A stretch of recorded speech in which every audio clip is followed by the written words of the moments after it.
Hello, welcome back all of you. My name is Prachi Soni. I'm from Gandhi Senior Secondary Public School, Shkohabad. And we are here to study class 12th NCRT Geography. And in this series, this is the revision series.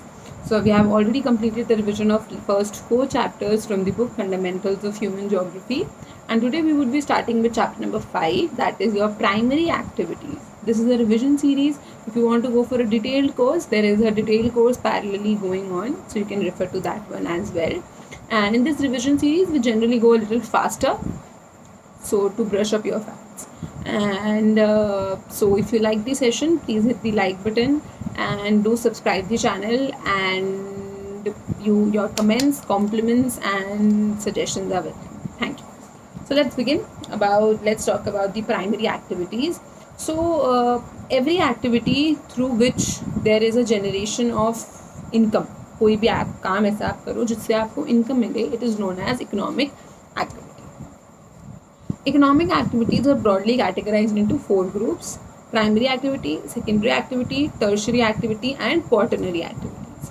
In this chapter we would be talking about the primary activities. Primary activities are the activities जो कि directly dependent होती हैं environment पे. Resources, natural resources को utilise करके ही ये activities हो पाती हैं, जैसे कि हो गया land, water, vegetation, building material, minerals. और ये प्राइमरी एक्टिविटीज़ कौन सी हो गई आपकी? Hunting, gathering, pastoral activities, fishing, forestry, agriculture, mining, coil. इनमें से हम कुछ एक्टिविटीज़ को इस चैप्टर में पढ़ेंगे. वन थिंग इज़, जो इसमें लिखा हुआ है और बहुत important fill in the blanks MCQ question बनता है, कि जो रेड कॉलर जॉब्स होती हैं, ये जो प्राइमरी एक्टिविटीज़ में जो लोग इंडल्ज होते हैं, हम उनको रेड कॉलर जॉब्स बोलते हैं, क्योंकि it is to signify the colour of soil लाल कलर की, and they are very much connected to the soil. That is why they are known as red collar jobs. So homework for you is to find out red collar jobs, white collar jobs, blue collar jobs and golden collar jobs. इन सारी jobs किस किस को मिली जाती हैं और कौन कौन इनसे एसोसिएटेड होता है. So let's start. We will be talking about hunting and gathering. नाम से ही समझ में आ रहा है, हंटिंग इज सब आप किसी को मारो, और गैदरिंग इज जब आप कुछ इकट्ठा करके ले आओ. सो हंटिंग एंड गैदरिंग, जो अर्लीस्ट ह्यूमन बींग्स थे वो पूरे के पूरे अपने इमीडिएट इन्वायरमेंट पे डिपेंडेंट रहते थे, और उनके पास 2 ऑप्शन होते थे. या तो वो एनिमल्स को हंट करके खा सकते हैं, या दूसरा ऑप्शन है कि गैदर, सामान इकट्ठा करके उसको खा सकते हैं. जो प्रिमिटिव सोसाइटीज़ कौन सी होती हैं? जो थोड़ी बैकवर्ड सोसाइटीज़ होती हैं, ये पूरी तरह से वाइल्ड एनिमल्स पे डिपेंडेंट थी. जनरली वो लोग जो कि बहुत ज़्यादा ठंडे इलाकों में, वेरी कोल्ड और हॉट क्लाइमेट पे रहते हैं, वो आज की डेट में भी हंटिंग पर ही डिपेंडेंट होते हैं, क्योंकि इन जगहों पे एग्रीकल्चर करना इज़ नॉट पॉसिबल. जो पीपल हैं कोस्टल एरियाज़ में, वो फिशिंग वगैरह करके जीते थे. फिशिंग के लिए भी अभी काफ़ी सारी टेक्नोलॉजीज़ आ गई हैं, टेक्नोलॉजिकल प्रोग्रेस हो गई है, मॉडर्नाइजेशन आ गई है. So fishing has also improved. But बहुत से जो स्पीशीज़ हैं अब आज की डेट में एक्सटिंक्ट भी हो गए हैं, इंडेंजर्ड हो गए हैं, because of this which we were doing the notion of hunting. So अब ये हंटिंग बहुत ज़्यादा नहीं है. The reason is very simple, because बहुत सारे लॉज, जैसे कि पोचिंग वगैरह पे बैन होना, ये सारी चीज़ें लॉज आ गए हैं, जिसकी वजह से hunting is not that prevalent. जो अर्ली हंटर्स थे वो प्रिमिटिव टूल्स जैसे कि स्टोन्स, ट्विग्स, एरोज वगैरह को यूज़ करते थे एनिमल्स को मारने के लिए, और वो जिन एनिमल्स को मारते थे वो भी बहुत लिमिटेड एनिमल्स होते थे. अभी for a normal human being possible नहीं है कि बहुत फास्ट या फिर बहुत ह्यूज एनिमल को वो हंट कर सके. तो जनरली छोटे एनिमल्स, स्लो एनिमल्स को ही ये लोग हंट कर पाते थे, जिसको मारने के लिए इनके पास अवेलेबल टेक्नोलॉजी होती थी. जो गैदरिंग और हंटिंग है, दोनों ही बहुत पुरानी ओल्ड इकोनॉमिक एक्टिविटीज़ हैं, और ये डिफरेंट ओरिएंटेशंस और डिफरेंट लेवल, अलग अलग जगह पे अलग अलग तरीके से करी जाती है.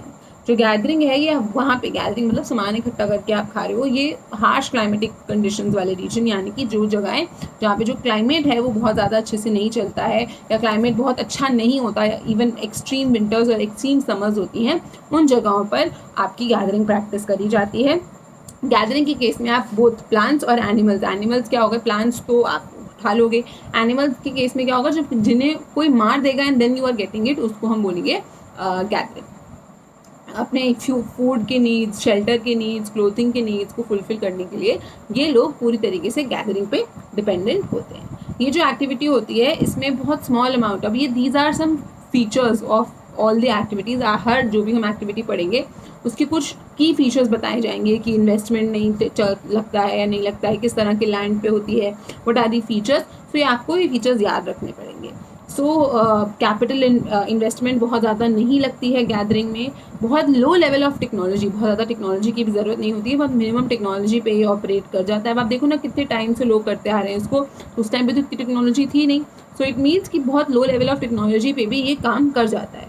जो यील्ड पर पर्सन है, मतलब आपने एक जानवर मार के लाए आप, तो वो जानवर 10 लोगों के लिए इनफ नहीं होता है। तो यील्ड पर पर्सन की जितना अमाउंट एक इंसान को मिल रहा है वो काफ़ी ज़्यादा लो होता है। लिटिल और नो सरप्लस इज प्रोड्यूस, बहुत ही कम चीज़ ऐसी होती है जो आप फ्यूचर के लिए सेव कर पाते हो। सरप्लस प्रोडक्शन बिल्कुल भी नहीं होता है गैदरिंग के केस में। गैदरिंग जो है जनरली कहाँ कहाँ प्रैक्टिस करी जाती है, high latitude zones which include northern Canada. Gathering कहाँ कहाँ प्रैक्टिस करी जाती है, हाई लैटिट्यूड जोन, जैसे कि आपके Canada, northern side of Canada, you can see in the map, northern Eurasia जो है आपका, और सर्दर्न चिली में। तो northern side of Canada, Eurasia and southern Chile. Low latitude zones, high latitude पता है आपको, जो ऊपर वाले एरियाज हो गए, और इक्वेटर से जितना दूर जाते रहोगे हाई लैटिट्यूड, और जितना आप इक्वेटर के पास आओगे that is known as your low latitude. और सेकंड आपका होता है low latitude zone Amazon basin, because वो बहुत ज़्यादा फॉरेस्ट्री रीजन है, तो वहाँ पे generally tropical Africa, northern fringes of Australia, यहाँ पे हमें साउथ ईस्ट एशिया में कहीं कहीं हमें गैदरिंग आज भी लोग करते हुए पाए जाते हैं। मॉडर्न टाइम्स में गैदरिंग की जो गैदरिंग भी मार्केट ओरिएंटेड हो गई है, कमर्शियल हो गई है। जो गैदरर्स हैं वो बहुत वैल्यूएबल प्लांट्स कलेक्ट करके लाते हैं फॉरेस्ट में से। आजकल प्लांट्स की इतनी वैल्यूज़ है, गैदरिंग से आप प्लांट्स कलेक्ट करके लाते हो एंड देन उनको मार्केट में बेचा जाता है एट वेरी हाई कॉस्ट, क्योंकि वो बहुत वैल्यूएबल प्लांट्स हैं, उनकी वैल्यू बहुत ज़्यादा हाई होती है। मेडिसिनल प्लांट्स हो गए, इनको ला जाता है और फिर मार्केट में बेचा जाता है एट हाई प्राइसेस। इसके अलावा जो प्लांट है, प्लांट की जो बार्क होती है वो यूज़ करी जाती है। क्विनाइन एक तरीके का ड्रग होता है उसके लिए। टैनिन जो है एक तरीके का केमिकल है, केमिकल एक्सट्रैक्ट किया जाता है। कॉर्क जो बॉटल्स के ऊपर लगते हैं उसको कॉर्क बोलते हैं। Leaves supply materials for beverages, leaves से हम beverages, tea leaves, coffee leaves, इनसे आप बेवरेजेस बना सकते हो। Nuts, foods, fibres, cosmetics, thatch, fabrics, oil, tree trunk, ये सारी चीज़ें, बहुत सारी और अलग चीज़ें जैसे कि रबड़ हो गया, बेलाटा एक तरीके की लैटिस होती है, वो गोभी का एक तरीके का वेराइटी है। गम्स हो गए, रेजिन्स हो गए, ये सारी चीज़ें हमको एनिमल्स, प्लांट्स से और गैदरिंग के थ्रू मिलती हैं। नाउ बचपन में हमारे को एक मिथ होता था कि जो च्युइंगम होती है वो पता नहीं किसके फैट से बनाते हैं, नॉन वेज होती है, वेज, ये all these things, that is not true. Chewing gum जो होती है आपकी वो ज़ैपोटा ट्री से बनाई जाती है, ज़ैपोटा ट्री। सो उसका एक मिल्की जूस होता है जिससे च्युइंगम एक्सट्रैक्ट होता है। गैदरिंग का ग्लोबल लेवल पे बहुत एक नॉलेज होना या ग्लोबल लेवल पे बहुत डेवलप होने की संभावना बहुत कम है। Products of such activity world market पे बहुत अच्छे से कम्पीट नहीं कर सकते हैं। मोर ओवर जो सिंथेटिक प्रोडक्ट्स होते हैं, जो आर्टिफिशियल प्रोडक्ट्स होते हैं, वो मार्केट को बहुत अच्छे तरीके से कैप्चर कर लेते हैं, और एक तो कैप्चर कर लेते हैं और बहुत सस्ते प्राइस पे, लो प्राइस पे बिक जाते हैं। तो इसी वजह से जो अदर क्वान्टिटीज़ है, तो अदर मटीरियल है, वो उतना ज़्यादा उसका मार्केट नहीं है। Have replaced many items supplied by the gatherers in tropical forest. तो जो आर्टिफिशियल प्रोडक्ट्स आ गए हैं उनकी वजह से जो नेचुरल प्रोडक्ट्स की जो डिमांड है वो काफ़ी कम हो गई है। पर आप देखेंगे अभी थोड़ा सा चेंज है, धीरे धीरे जैसे जैसे एजुकेशन और अवेयरनेस बढ़ती जा रही है, people are moving towards natural products, organic products, अपनी डेली नीड्स के लिए, अपनी डेली लाइफ के लिए हम नेचुरल चीज़ें चाहिए, नेचुरल है, लेट्स यूज दिस। चाहे वो कॉस्मेटिक्स हो, चाहे वो फूड हो, everything we are going towards organic. So next we will be talking about pastoralism. Pastoralism का सिंपल सा मतलब होता है जानवरों को चराना। किसी भी तरीके के जानवर को आप जब पालते हो, पोसते हो, उसको आप इकोनॉमिक एक्टिविटी के लिए भी यूज़ करते हो, that is known as pastoralism. History में जो हंटिंग था, अभी रियलाइज़ हुआ कि ये एक अनसस्टेनेबल एक्टिविटी है, मतलब आप इससे बहुत लंबे समय तक अपना पेट भर के नहीं रह सकते हो। इसी की वजह से ह्यूमन बींग्स ने डिसाइड किया कि अभी जानवरों को पाल लेना चाहिए, डोमेस्टिकेशन ऑफ एनिमल्स करना पड़ेगा। जो लोग डिफरेंट क्लाइमेटिक कंडीशंस में रहते हैं उन्होंने देखा कि अलग अलग कौन से एनिमल्स उनकी रीजन में अवेलेबल हैं जिनको वो डोमेस्टिकेट करके रख सकते हैं। टेक्नोलॉजी क्या है उनके पास, उनको रेयर करने के लिए, एनिमल रेयरिंग, ये सारी चीज़ें लोगों ने अपने सब्सिस्टेंस लेवल पर या फिर अब तो कमर्शियल लेवल पर भी जानवरों को पालना, पोसना और उनको यूज़ करना शुरू हो चुका है। सबसे पहले हम नोमैडिक हर्डिंग की बात करेंगे। नोमैड्स कौन होते हैं? जो एक जगह से दूसरी जगह पे घूमते रहते हैं। ये अपने साथ कुछ जानवर को कैरी करते हुए चलते हैं ताकि ये इनकी जो basic requirements of milk, curd and cheese, ये सारी चीज़ों की जो रिक्वायरमेंट्स हैं वो फुलफिल हो जाए, इनको हम बोलते हैं नोमैडिक हर्डिंग। जो नोमैडिक हर्डिंग या फिर आप इसको पैस्टोरल नोमैडिज्म भी बोल सकते हो। पैस्टोरल्स जो एक जगह से दूसरी जगह पे घूमते हैं, ये एक प्रिमिटिव सब्सिस्टेंस एक्टिविटी है। प्रिमिटिव सब्सिस्टेंस एक्टिविटी मतलब, प्रिमिटिव का मतलब काफ़ी पुराना, सब्सिस्टेंस मतलब आप उतना ही करें जितना आप अपनी नीड्स फुलफिल कर सकें। सरप्लस नहीं है। सब्सिस्टेंस मतलब आप अपनी ही नीड्स फुलफिल कर पा रहे हैं। एक प्रिमिटिव सब्सिस्टेंस एक्टिविटी है जिसमें जो हर्ड्स हैं वो एनिमल्स पे बहुत ज़्यादा डिपेंडेंट होती हैं अपने खाने के लिए, कपड़ों के लिए, शेल्टर के लिए, टूल्स के लिए, ट्रांसपोर्ट के लिए। ये एक जगह से दूसरी जगह जाते हैं। टूल्स कैसे मिलेंगे एनिमल्स के? एनिमल्स की बोन से टूल्स बनाए जाते हैं। सो ये एक जगह से दूसरी जगह में जाते हैं, अपने लाइफ स्टॉक को, अपने जानवरों को साथ लेके चलते हैं, डिपेंडिंग कि उनकी क्वालिटी ऑफ पास्चर कैसा है, वाटर अवेलेबिलिटी है, या जहाँ वो जा रहे हैं जानवरों को तो पानी चाहिए, तो जहाँ वो जा रहे हैं वहाँ पानी की अवेलेबिलिटी है भी या नहीं है, उस हिसाब से ही अपने एनिमल्स को अपने साथ कैरी करके चलते हैं। जितनी भी नोमैडिक कम्युनिटीज़ होती हैं वो उनकी एक वेल डिफाइंड टेरिटरी होती है और ये एक ट्रेडिशन है। बहुत वाइड वैरायटी ऑफ एनिमल्स को अलग अलग रीजन्स में रखा जाता है। ट्रॉपिकल अफ्रीका में जो कैटल है वो सबसे ज़्यादा इंपॉर्टेंट लाइफ स्टॉक है। सहारा डेजर्ट्स में शीप्स, गोट्स, कैमल्स होते हैं, हम सबको पता है। माउंटेनियस रीजन्स ऑफ तिब्बत और एंडीज़ में यहाँ पे याक्स, लामाज होती हैं। आर्टिक और सब आर्टिक एरियाज़ में रेनडियर्स होते हैं, कुछ एनिमल्स जिनको रेयर करके रखा जाता है और जिनकी इंपॉर्टेंस बहुत ज़्यादा हाई है। जो pastoral nomadism is associated with 3 important region से एसोसिएटेड है। The core region extends from the Atlantic shores of north Africa eastwards across the Arabian peninsula into Mongolia and central China. तो जो core region extends Atlantic shores of north Africa से eastward across Arabian peninsula और Mongolia और central China, इन सारी जगहों पर आपका अटलांटिक एरियाज में ये होता है। सेंट्रल चाइना में सेकंड रीजन हमारा tundra region of Eurasia, Europe और एशिया वाला जो टुंड्रा रीजन मतलब काफ़ी ठंडा जो इलाका है, और साउथ वेस्ट अफ्रीका, मेडागास्कर, इन सारी जगहों में आज की डेट में भी नोमैडिक हर्डिंग प्रैक्टिस करी जाती है। जब आप पास्चर्स ढूंढने जाते हो, पास्चर्स क्या होते हैं? पास्चर्स होते हैं लैंड मतलब अभी आपने जानवर रख लिया, उसको घास खिलानी है, आपको जो भी खिलाना है उसके लिए आपको ज़मीन चाहिए जहाँ पे घास होगी, फूड अवेलेबल होगा आपके जानवरों के लिए, उसको हम बोलते हैं पास्चर लैंड्स। तो हम जब पास्चर लैंड सर्च करते हैं तो there can be 2 ways of searching the pasture land. एक हो सकता है आप हॉरिजॉन्टली, मतलब आप यूपी से शुकाबाद से आगरा टू दिल्ली टू कोलकाता, ऐसे करके आप हॉरिजॉन्टली मूव कर रहे हो। अदर वे कुड भी आप माउंटेन, नीचे रहते हो, आप पहाड़ पे चढ़ते हो, डेली अपनी गाय भैंस को चरा के आते हो, फिर नीचे आते हो, then you go again up, तो इसको हम बोलते हैं वर्टिकल मूवमेंट। जिस तरह कुछ रीजन्स ऐसे होते हैं जहाँ पे जब बहुत गर्मी होती है तो आप क्या करते हो, आप ऊपर लैटिट्यूड्स की बात हो रही है, फॉर एग्जांपल आप आज की डेट में आप 60 डिग्री लैटिट्यूड पे रह रहे हो। आज मई का महीना चल रहा है, it is very hot these days, तो आप क्या करोगे, आप 60 डिग्री लैटिट्यूड पे रह रहे हो। आफ्टर 6 मंथ 7 मंथ्स, दिसंबर जनवरी में there will be extreme winters, बहुत ज़्यादा ठंड हो जाएगी, तो आप 60 डिग्री लैटिट्यूड पे सस्टेन नहीं कर पाओगे। आप क्या करोगे, आप नीचे आ जाओगे, आप 50 डिग्री लैटिट्यूड, 45 डिग्री लैटिट्यूड्स पे आ जाओगे। इसको कहते हैं वर्टिकल मूवमेंट, और इसको कहते हैं ट्रांशुमेंस। इसको क्या कहते हैं? ट्रांशुमेंस, TRANSHUMANCE, ट्रांशुमेंस, जिसका बहुत सिंपल सा ये मतलब होता है कि बहुत ज़्यादा सर्दी होने पे या बहुत ज़्यादा गर्मी होने पे आप अपनी लोकेशन चेंज कर देते हो। आप जैसे इंडिया के अगर एग्जांपल लूँ तो आप बहुत सर्दी लग रही है, आप सर्दियों में आप क्या करोगे, यूपी, बिहार, नॉर्दर्न इंडिया में आके रहने लग जाओगे, और जब बहुत ज़्यादा गर्मी आ जाती है मई जून के महीने में, you go to Jammu Kashmir and Uttarakhand to settle down. This is the example, जिसको हम क्या कहते हैं, ट्रांशुमेंस कहते हैं। बहुत सी ऐसी माउंटेनियस रीजन्स में, हिमालयज़ में ऐसी ट्राइब्स हैं जैसे कि गुज्जर्स, बकरवाल्स, गद्दीज, भूटिया ट्राइब्स हैं। ये माउंटेन्स में ऊपर रहने चली जाती हैं गर्मियों में और फिर नीचे आ जाती हैं in the months of winters. Similarly tundra regions में जो नोमैडिक हर्डिंग्स हैं वो साउथ टू नॉर्थ ट्रैवल करते हैं समर्स में, और नॉर्थ टू साउथ ट्रैवल करते हैं in the winters. North to south मतलब ऊपर से नीचे आ रहे हैं विंटर्स में, और नीचे से ऊपर जा रहे हैं in the summers. Number of pastoral nomads बहुत ज़्यादा डिक्रीज हो रहा है in the past, and the areas उनके जो ऑपरेट हो रहे हैं वो भी काफ़ी श्रिंक होते जा रहे हैं, कम होते जा रहे हैं। क्यों? क्योंकि नोमैड्स क्या हैं जिनको अभी मैंने जैसे आपको एग्जांपल दिया, आपको गर्मी लग रही है तो आप जम्मू कश्मीर में रहने चले गए, आपको सर्दी लग रही है तो आप यूपी में रहने आ गए। बट क्या this is possible for me and you? Because no, Jammu Kashmir में हम हर किसी को जाके हम वहाँ जाके नहीं रह सकते हैं। पॉलिटिकल बाउंड्रीज है, वो डिफरेंट स्टेट है, ये डिफरेंट स्टेट है, जहाँ मन आए हम वहाँ जाके डिसाइड करके अपना तंबू लगा के नहीं बैठ जाएंगे। This is not allowed, this is not allowed from the government. हमको सरकार ऐसा अलाउड नहीं करती है। तो पॉलिटिकल बाउंड्रीज बन गई हैं, जिसकी वजह से ये जो नोमैटिक हर्टिंग है पर्टिकुलरली यह बिल्कुल तरीके से खत्म होता जा रहा है। नए नए सेटलमेंट्स प्लान आ रहे हैं।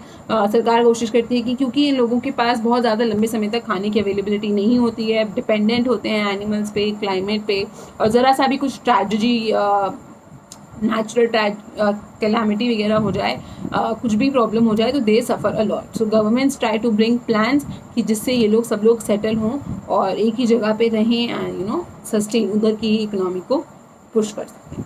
Next is your commercial life stock rearing. नाम से ही समझ में आ रहा है, कमर्शियल मतलब पैसे के लिए। इसका मतलब, इसका मोटिव ही प्रॉफिट है।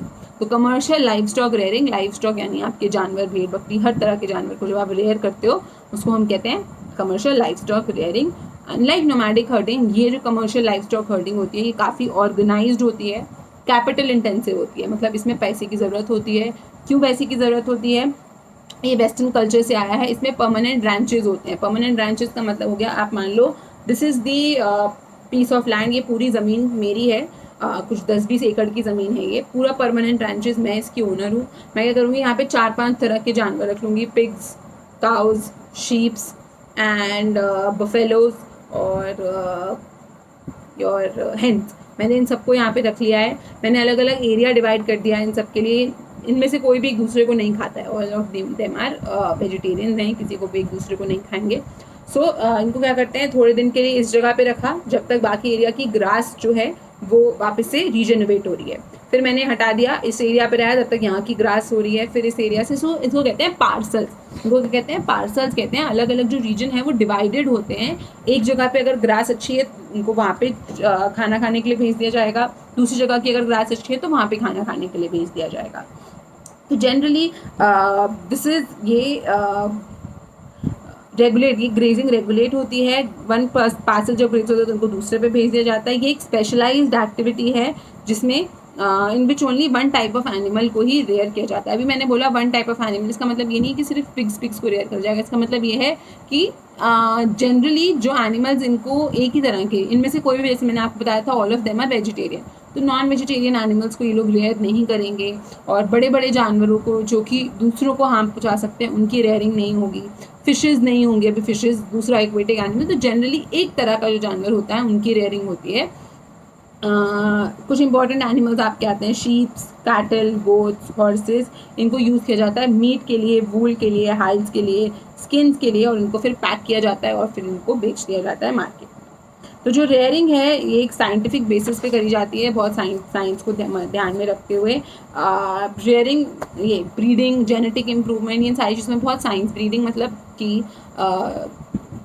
इनका साफ सफाई, जेनेटिक इम्प्रूवमेंट। कभी कभी क्या होता है, म्यूटेशन हो जाती है, डीएनए होता है, दो जानवर हो सकता है, आपकी म्यूटेशन की वजह से जो आपका ऑफस्प्रिंग आ रहा है ही इज़ नॉट हेल्दी, तो जेनेटिक म्यूटेशन करते हैं ताकि आप ज़्यादा से ज़्यादा मिल्क प्रोडक्शन कर पाओ, आपको जो मीट हो वो बहुत अच्छा हो खाने में।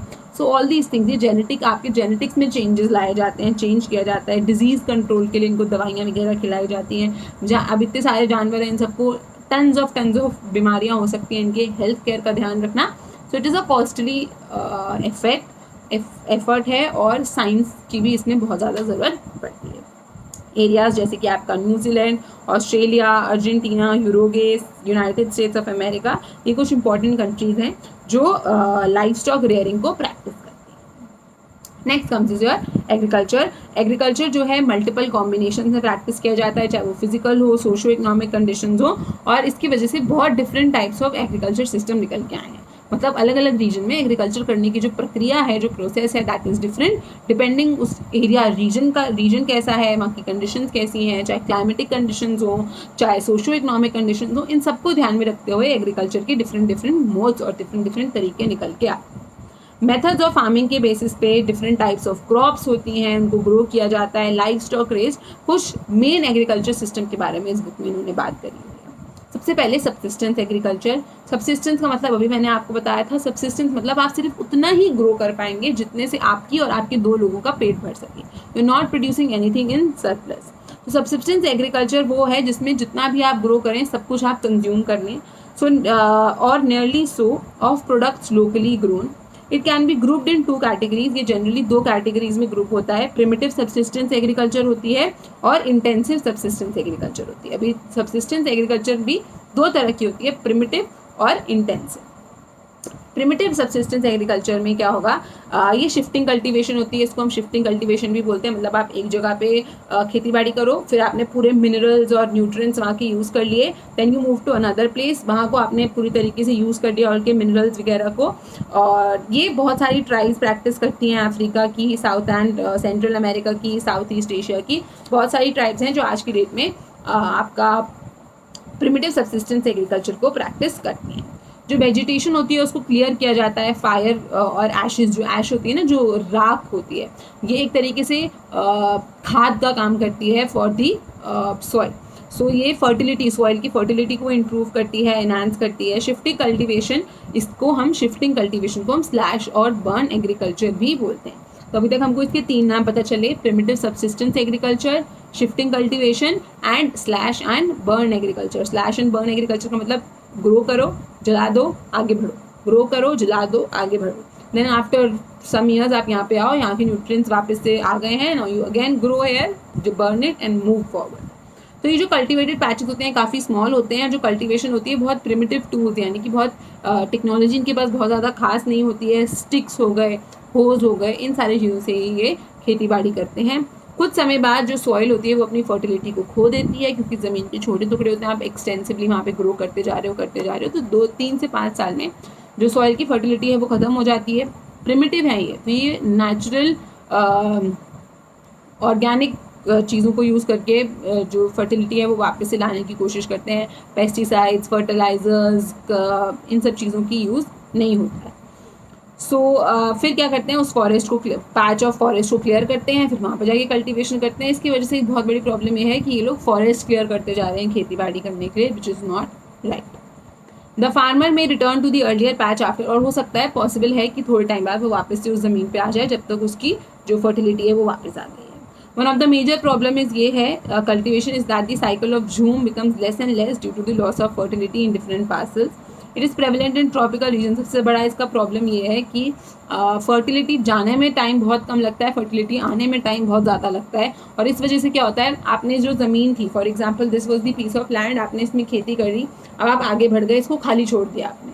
खाली छोड़ने की वजह से क्या होता है, हो सकता है इसकी फर्टिलिटी आ जाए, वरना क्या होगा, अगर इस एरिया में बहुत ज़्यादा डस्ट चल रही है, बहुत ज़्यादा हवा तेज़ चल रही है, बहुत डायरेक्ट सनलाइट पड़ रही है, तो इसकी वजह से, हवा की वजह से, पानी की वजह से, सनलाइट की वजह से जो ये मिट्टी होती है ये बहुत लाइट हो जाती है, लूज़ हो जाती है, और इसके अंदर की जो बाइंडिंग होती है वो ख़त्म हो जाती है, जिसकी वजह से अगर आपने इसमें बहुत समय तक ध्यान नहीं दिया तो ये ज़मीन एक बैरन लैंड हो जाएगी, बंजर ज़मीन हो जाएगी, जो फिर किसी के भी यूज़ की नहीं रहेगी. So less and less due to loss of fertility हो जाता है डिफरेंट पार्सल्स में. इट इज़ प्रेवलेंट, ये जो है ट्रॉपिकल रीजन्स में बहुत ज़्यादा प्रेवलेंट होती है. डिफरेंट नाम है इसके, जैसे कि झूमिंग. नॉर्थ ईस्टर्न जो स्टेट्स हैं हमारी इंडिया की, ये असम, अरुणाचल प्रदेश, मिजोरम, मणिपुर, ये इसको झूमिंग बोलते हैं. सेंट्रल अमेरिका में और मेक्सिको में इसको मिल्पा बोला जाता है. इंडोनेशिया और मलेशिया में इसको लडांग बोला जाता है. नाउ हमें स्लैश और बर्न एग्रीकल्चर के बहुत सारे नाम मिल गए. Primitive subsistent agriculture, slash and burn cultivation, shifting cultivation, और milpa in Central America and Mexico, ladang in Indonesia and Malaysia, and your zooming in northeastern parts of India. So this is about primitive subsistence agriculture. Intensive subsistence agriculture के बारे में we will be talking in the next class. So if you have any doubts or problems, please feel free to ask anything in the comment section, or you can personal message me. And if you like the session, I would like you to please request you to please hit the like button and do subscribe the channel. Thank you and have a nice day.